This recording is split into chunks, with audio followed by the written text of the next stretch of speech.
اولاد سے مایوس لوگوں کے لیے ایک بہترین عمل ہے۔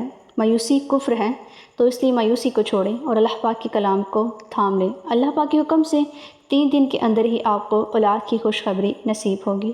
السلام علیکم ورحمۃ اللہ وبرکاتہ۔ امید ہے آپ سب خیر و عافیت سے ہوں گے۔ Welcome to my new Islamic video. آج کی اسلامک ویڈیو جو ہے وہ بہت ہی خاص ہے، یعنی آج کا جو عمل ہے وہ اولاد کے حصول کے لیے، جس کے لیے بہت سے لوگ پریشان ہیں، بہت سے لوگ مایوس ہو چکے ہیں۔ بہت سے ایسے لوگ ہیں جن کو ڈاکٹرز نے انکار کر دیا ہے، لیکن وہ پاک ذات جس کے اختیار میں سب کچھ ہے، وہ ہر ایک چیز کرنے پر قادر ہیں۔ بس آپ کے مانگنے کی دیر ہے، یعنی کہ آپ کے مانگنے میں کمی ہے۔ اس کے ذات کے خزانوں میں کسی بھی چیز کی کمی نہیں۔ آپ کے ساتھ جو عمل شیئر کرنے جا رہی ہوں، اگر آپ اسی بتائے گئے طریقے کے مطابق کرتے ہیں تو اللہ سبحانہ تعالیٰ کے حکم سے آپ کو 3 دن کے اندر ہی اولاد کی خوشخبری نصیب ہوگی۔ بے اولاد ہیں تو اولاد جیسی نعمت ملے گی، اور اگر کسی بھی کام میں کوئی بھی رکاوٹ ہے تو وہ بھی اس عمل سے دور ہو جائے گی۔ یہ جو عمل ہے سورۃ الفاتحہ کی کچھ خاص آیتوں کو لے کر میں آپ کے ساتھ شیئر کرنے جا رہی ہوں۔ اس عمل کو کرنے کے بعد جب آپ دعا کریں گے تو ایسا ہو ہی نہیں سکتا کہ آپ کی دعا قبول نہ ہو، لیکن دعا کو آپ نے عاجزی انکساری کے ساتھ کرنا ہے۔ اور اگر آپ کو معلوم نہیں کہ دعا کا صحیح طریقہ کار آخر کیا ہے جس سے دعا جلد قبول ہو جائے، تو میرے ہی چینل کی پلے لسٹ میں آپ کو یہ ویڈیو مل جائے گی، دعا کا صحیح طریقہ کار، کہ جس کو آپ دیکھ لیں گے تو آپ کو معلوم ہو جائے گا کہ دعا کا صحیح طریقہ کار آخر کیا ہے، جس سے آپ کی دعا فرش سے عرش تک پہنچ جائے گی، یعنی کہ آپ کی دعا بہت ہی جلد مقبول ہو جائے گی۔ چلیے سورۃ الفاتحہ کی میں کچھ فضیلتیں آپ کے ساتھ شیئر کر دوں، اور ساتھ ہی آپ کو اس سورت کو لے کر جو خاص عمل ہے وہ بھی آپ کو بتاؤں۔ سورۃ الفاتحہ بہت ہی زیادہ خاص سورت ہے جس میں اللہ پاک نے شفا رکھی ہے۔ آپ کو اولاد نہ ہونے کی کوئی بھی بیماری ہے یا رکاوٹ ہے تو بے شک اس صورت میں آپ کو شفا ملے گی، اور آپ کا مسئلہ حل ہو کر اللہ سبحانہ تعالیٰ کی ذات آپ کو اولاد جیسی نعمت سے نوازے گا۔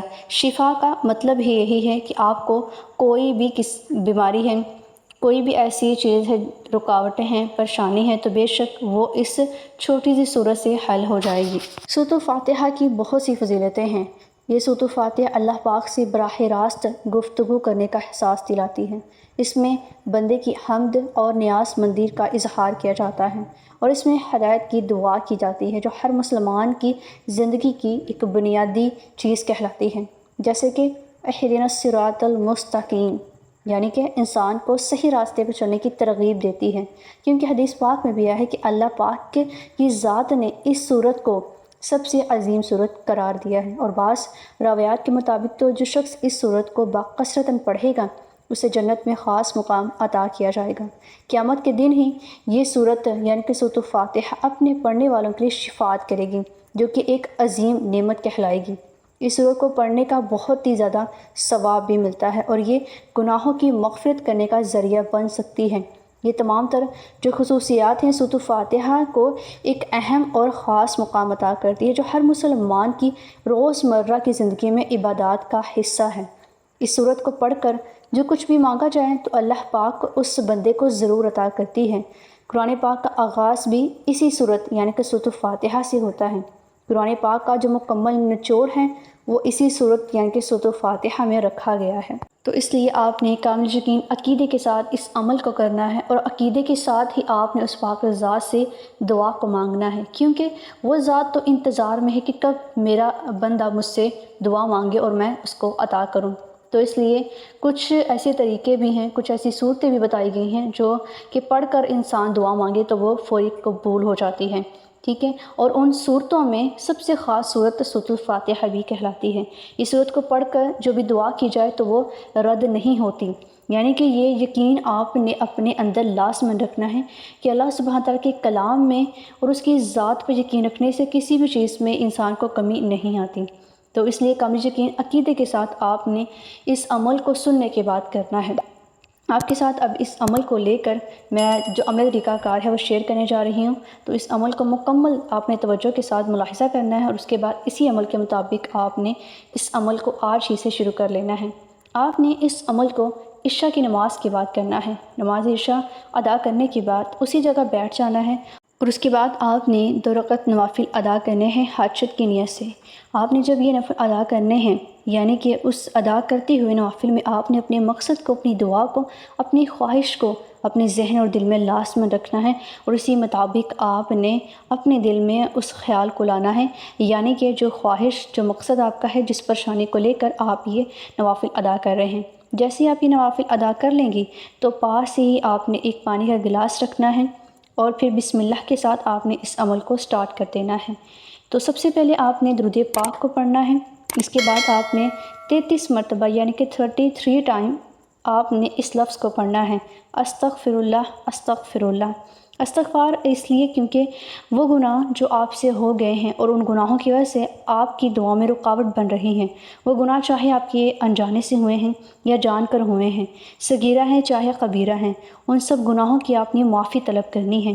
آپ کے جیسے ہی گناہ معاف ہوتے جائیں گے، اللہ سبحانہ تعالیٰ کی ذات آپ کی دعاؤں میں وہ تاثیر پیدا کرے گا کہ آپ کی دعا جب بھی مانگی جائے گی تو وہ مقبول کے درجے پر جائے گی۔ اس کے بعد آپ نے سورۃ الفاتحہ کی ان آیت مبارکہ کو پڑھنا ہے، الحمدللہ رب العالمین الرحمن الرحیم ایاک نعبد و ایاک نستعین۔ ان آیت مبارکہ کی آپ نے 3 تسبیحیں کرنی ہیں۔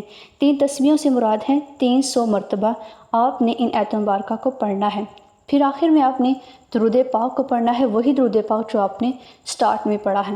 پھر مکمل کرنے کے بعد آپ نے اللہ سبحانہ تعالیٰ کے 2 صفاتی نام یا ارحم الراحمین یا ارحم الراحمین، اس کو آپ نے آنکھیں بند کر کے اپنا مقصد جو ہے اس کو تصور رکھتے ہوئے 11 مرتبہ پڑھنا ہے۔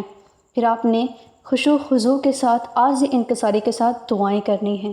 جس قدر آپ خشوع خضوع کے ساتھ گڑ گڑا کر رو کر دعا مانگیں گے، اتنی جلدی ہی آپ کی دعا مقبول ہوگی، کیونکہ آپ نے اکثر دیکھا ہوگا کہ جب بھی اولاد اپنے ماں باپ سے رو رو کر کسی بھی چیز کی خواہش کرتی ہے تو بے شک کوئی بھی ماں باپ اپنی اولاد کی اس خواہش کو رد نہیں کرتی، یعنی کہ ماں باپ کو اپنی اولاد سے اس قدر محبت ہوتی ہے، اس قدر چاہت ہوتی ہے کہ وہ اپنی اولاد کو دیر ہاں روتا ہوا نہیں دیکھ سکتے اور وہ اپنی اولاد کی اس خواہش کو پورا کرتے ہیں۔ تو دیکھیں وہ ذات یعنی کہ اللہ سبحانہ تعالیٰ کی ذات تو اپنے بندے سے 70 ماؤں سے بھی زیادہ محبت کرتی ہے، تو پھر بھلا آپ کے بار بار مانگنے سے، رو کر گڑ گڑا کے، عاجزی انکساری کے ساتھ بار بار ایک ہی چیز کو مانگنے سے وہ ذات کیوں نہیں عطا فرمائے گی؟ بس آپ جب بھی مانگتے ہیں تو آپ کے مانگنے میں کوئی نہ کوئی کمی رہ جاتی ہے، یعنی کہ ہم یقین کے ساتھ مانگتے ہی نہیں ہیں۔ جیسے کہ اس یقین کے بارے میں یہ بھی فرمایا گیا ہے کہ جب انسان کی دعا میں یقین نہیں ہوتا تو اس کی جو دعا ہوتی ہے وہ مقبول نہیں ہوتی، یعنی کہ آپ کی دعاؤں میں اگر یقین نہیں ہے آپ کو اس پاک ذات پر یا اس کے کلام پر، اور آپ کو یہ لگتا ہے کہ شاید عطا ہو یا نہ ہو، تو یہ یقین ہی جو ہے آپ کی دعا کو رد کر دیتا ہے، یعنی کہ آپ کی دعا کو روک دیتا ہے۔ تو اس لیے آپ جب بھی دعا مانگیں کامل یقین عقیدے کے ساتھ مانگیں۔